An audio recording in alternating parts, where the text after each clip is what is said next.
छत पे मैं कल यूं ही वॉक कर रही थी एंड बहुत ही यूनिक और अजीब चीज़ मैंने नोटिस करी, जो शायद अगर हम सक्सेसफुल बनना चाहते हैं तो इम्पॉर्टेंट है हम सभी के लिए सुनना समझना इस बात को, जो मैंने नोटिस करा कि आखिर क्यों मोस्ट ऑफ पीपल जो कि अपना इन्वायरमेंट बनाते हैं, जो कि अपने आप को सक्सेसफुल देखते हैं फ्यूचर में, लेकिन वो मेंटली एंड फाइनेंशियली क्यों फ्यूचर में पुअर रह जाते हैं, क्यों वो गरीब रह जाते हैं। लाइफ में हमें सक्सेसफुल होना है, हम ड्रीम बनाते हैं, हम सोचते हैं हमारे पास गाड़ी होगी, बंगला होगा, हमारे पास हमारी लाइफ बहुत ही सेटल एंड बहुत ही ज़्यादा फिक्स तरीके से होगी, मतलब सिस्टमेटिक हमारी लाइफ होगी। हमारे माइंड में ये सोच चलती है, बहुत सारे लोगों के माइंड में है। बट एक टाइम आता है जब बहुत सारे लोग अपने एक्सपेक्टेशन के जस्ट अपोजिट वाले डायरेक्शन में मूव करने लगते हैं। क्यों एक टाइम के बाद एक्सपेक्टेशन के अपोजिट आदमी मूव करने लगता है, जबकि उस पर्सन के माइंड में होता है कि मैं भी कुछ बहुत बड़ा करूंगा, वो बहुत बड़ा ड्रीम लेके चल रहा होता है। उसे एक टाइम पे लगता है कि मैं अपने दोस्तों, अपने फैमिली, अपने कजन्स सबसे बहुत ज्यादा डिफरेंट सोचता हूँ या सोचती हूँ। बट ये क्यों चीजें होती हैं उसके साथ, इस चीज को समझने के लिए मैं आपको एक कहानी से रिलेट कराऊंगी, जो कि बहुत ही डेप्थ एंड ईजी वे में हमें इस कॉन्सेप्ट को क्लियर करने में मदद करेगा। एक न्यूक्लियर फैमिली जिसमें फादर, मदर एंड इनके 2 सन्स यानी 2 उनके बेटे होते हैं। ये स्टोरी एक मिडिल क्लास फैमिली की स्टोरी है, जिससे आप और मैं बहुत ज्यादा रिलेट कर पाएंगे, क्योंकि हम भी मिडिल क्लास फैमिली से बिलोंग करते हैं। मदर हाउसवाइफ, 2 बेटे स्टडी कर रहे होते हैं एंड फादर जो एक छोटे कारपेंटर थे, जिनकी पर डे की इनकम ओनली 500 थी। क्या आपको लगता है कि ये जो फैमिली है, जो न्यूक्लियर फैमिली है, वो आज के जमाने में एक बड़ा घर बना सकती है, 2 ऑटोज खरीद सकती है, एक बहुत बड़ा शॉप खोल के वहां पे अच्छा सा अच्छा प्रॉफिट कमा रही होती है?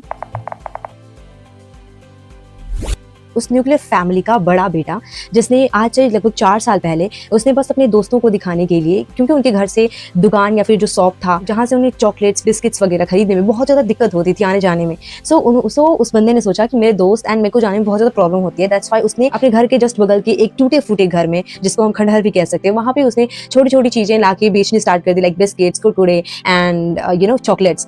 अपने बेटे की इस हरकत से उसके जो पेरेंट्स थे बहुत ज्यादा चिढ़ रहे थे कि आखिर ये चीजें क्यों कर रहा है, इसमें तो बस टाइम वेस्ट हो रहा है, पैसे वेस्ट हो रहे हैं, वो पढ़ाई के लिए बिल्कुल केयरलेस हो गया है। बहुत सारी चीजें उनके माइंड में चल रही थी। वो लड़का अपने इस चीज को, अपनी दुकान को लेके इतना ज्यादा पैशनेट हो चुका था कि डेली उसके मुंह पे गालियां पड़ती थी, उसके गाल पे तमाचे पड़ते थे, बट वो रुका नहीं और वो धीरे धीरे अपने शॉप को बढ़ाना स्टार्ट कर दिया। उसके घर से मार्केट की दूरी 3 किलोमीटर थी। वो 1 या 2 दिन का गैप लेके हमेशा जाता था मार्केट एंड वहां से चीजें लाता था, बेचता था। और जब उसकी फैमिली को ये फील हुआ कि उससे प्रॉफिट भी आ सकता है, जो उसके मुंह पे गालियां और गाल पे तमाचे पड़ रहे थे वो धीरे धीरे कम होने लगे, क्योंकि उसके पेरेंट्स अब धीरे धीरे उसके साथ में आने लगे। उसे अपनी दुकान पे पैसा इन्वेस्ट करने के लिए पैसा भी मिलने लगा अपने पेरेंट्स से, और उसने सबसे पहले एक दुकान खड़ा किया अपने घर के सामने। उसको उस दुकान से बहुत ज्यादा प्रॉफिट होने लगा। अब उसकी फैमिली को लगा कि जो भी उसने स्टार्ट किया है बहुत बढ़िया स्टार्ट किया है।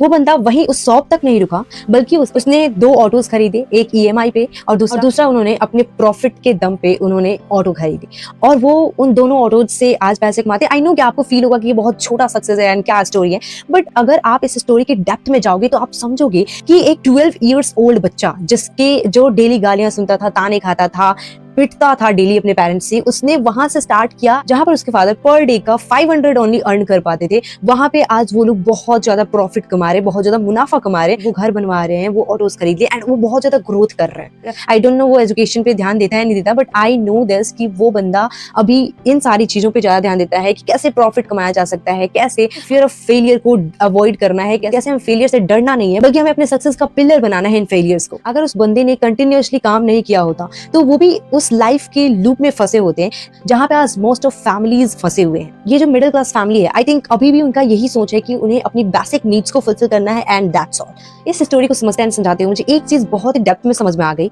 कि on the basis of dream to reality हम लोगों को 3 कैटेगरीज में बांट सकते हैं। पहली कैटेगरी जिसमें वैसे लोग आते हैं जिनके माइंड में ड्रीम चल रहा होता है कि काश कि उनके पास कोई चीज होती, कोई पार्टिकुलर चीज होती, काश कि उनके पास ये होता, फलाना ढिमकाना, बहुत सारी चीजें उनके माइंड में चल रही होती है। बट एक्चुअल में जब वो कुछ नहीं गेन कर पाते, जब उनका ड्रीम रियलिटी में नहीं बदल पाता, तो वो अपने लक में फॉल्ट मानने लगते हैं और वो सोचते हैं कि मेरा भाग्य ही बहुत खराब है, मेरे साथ कुछ नहीं होना है, भगवान ने मेरे भाग्य में ये सारी चीजें लिखी नहीं है, जिसके कारण मैं इस चीज को तो गेन कर ही नहीं सकता, और वो वहीं पे स्टक हो जाते हैं अपने ड्रीम के साथ एंड उनकी लाइफ में कुछ नहीं हो पाता।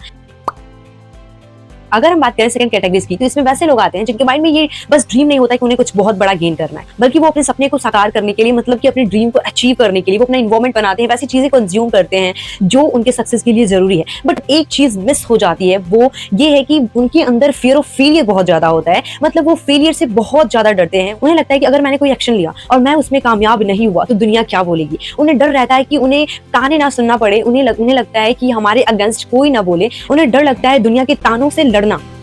इसलिए वो कुछ स्टार्ट नहीं कर पाते और वो अपने एक्सपेक्टेशन के अकॉर्डिंग अपने लाइफ को नहीं जी पाते, अपने एक्सपेक्टेशन के अकॉर्डिंग गोल को अचीव नहीं कर पाते। बट अगर हम बात करें थर्ड कैटेगरी की, तो इनके माइंड में भी वो ड्रीम चल रहा होता है कि मुझे कुछ बहुत बड़ा अचीव करना है। वो भी इन्वॉल्वमेंट बनाते हैं, वो भी वैसे कंटेंट कंज्यूम करते हैं, वो भी वैसी ही चीजों को ऑब्जर्व करते हैं जो सेकंड कैटेगरीज वाले लोग करते हैं। बट उनके अंदर फियर ऑफ फेलियर नहीं होता। वो फेलियर को अपने सक्सेस का पिलर मान के काम करते हैं। उन्हें लगता है कि अगर मैं फेल हुआ तो व्हाट नेक्स्ट, मैं आगे क्या करूंगा। अगर मैं किसी भी एक्शन को लूंगा तो फेल हो गया तो क्या हुआ, मुझे लोग ताने मारेंगे, अगेंस्ट हो जाएंगे, उससे क्या होता है। मुझे अपने लाइफ में मुझे अपने गोल को अचीव करना है, तो इसमें मैं फेल होऊंगा, मैं फिर उठूंगा, मैं फेल होऊंगा, फिर उठूंगा। ये जिंदगी जितना हराने की कोशिश करेगी मैं उतनी ही उठने की कोशिश करूंगा। इस तरीके की थॉट के साथ वो आगे बढ़ते हैं, वो एक्शन लेते हैं। सबसे बड़ी बात है कि थर्ड कैटेगरी वाले लोग बस अपने अंदर ड्रीम और अपने आसपास इन्वॉल्वमेंट नहीं, बल्कि अपने अंदर एक्शन लेके एक्सपीरियंस बना रहे होते हैं। और इसी एक्सपीरियंस के बेस पे वो अपने लाइफ में अपने एक्सपेक्टेशन के अकॉर्डिंग ड्रीम को अचीव कर लेते हैं। जैसा कि मैंने उस स्टोरी में बताया कि उस बंदे ने फैमिली, सोसाइटी, सबकी बातें इग्नोर करी एंड अपने लाइफ में वो अपने एक्शन के साथ इन्वॉल्व हो गया। इस वीडियो का मेरा मेन पर्पस है कि मैं आपको ये बता सकूं कि दुनिया बोलेगी, दुनिया ताने मारेगी, दुनिया हमारे अगेंस्ट हो जाएगी, यहाँ तक कि हमारी फैमिली भी हमारे अगेंस्ट हो जाएगी। बट अगर हमें लगता है कि हमने जो भी स्टार्ट किया है हमें ये गोल अचीव करने में मदद कर सकता है, तो हमें रुकना नहीं चाहिए, हमें किसी की बातें नहीं सुननी चाहिए, हमें उस एक्शन के साथ इन्वॉल्व हो जाना चाहिए। तो थैंक यू। अगर आपको लगता है कि इस वीडियो ने आपके लाइफ में वैल्यू ऐड की होगी तो सब्सक्राइब कर लो, क्योंकि आने वाली वीडियोस आपकी लाइफ में मोर वैल्यू ऐड करेंगी। So thank you. मिलते हैं अगले वीडियो में, तब तक के लिए अगेन धन्यवाद।